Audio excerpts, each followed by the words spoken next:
আমি পরিষ্কার বুঝিয়ে দেবো যে আমি কি বলেছিলাম।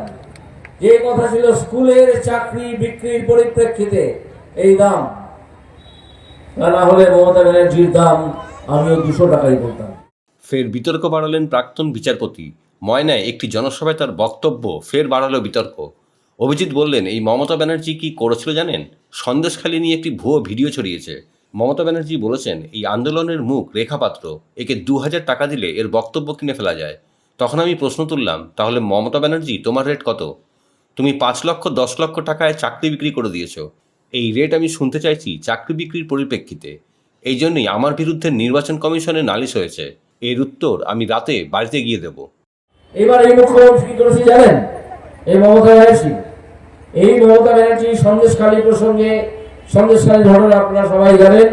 এখন তারা একটা ভুয়ো ভিডিও ছড়িয়েছে, ভুয়ো ভিডিও ছড়িয়ে প্রমাণ করতে চাইছে সন্দেশখালী কিছু হয়নি। সন্দেশখালীতে মমতা ব্যানার্জি বলেছেন যে এই সন্দেশখালীর যে মুখ বিজেপি প্রার্থী রেখা পাত্র, একজন তপশিলি জাতীয় মহিলা, লোকের বাড়িতে কাজ করে জীবন ধারণ করেন, তার সম্বন্ধে বলেছে যে একে তো 2000 টাকা এর বক্তব্য কিনে ফেলা যায়।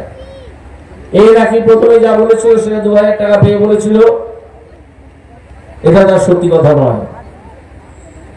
তখন আমি প্রশ্ন তুললাম 6 দিন 7 দিন আগে, তাহলে মমতা ব্যানার্জি তোমার রেট কত? তোমার রেট কত? তুমি তো 8 লক্ষ টাকা 10 লক্ষ টাকায় চাকরি বিক্রি করে দিয়েছ, তাহলে তুমি তোমার রেটটা জানাও। এই রেট আমি জানতে চেয়েছি চাকরি বিক্রির পরিপ্রেক্ষিতে। তাদের গায়ে লেগে আছে।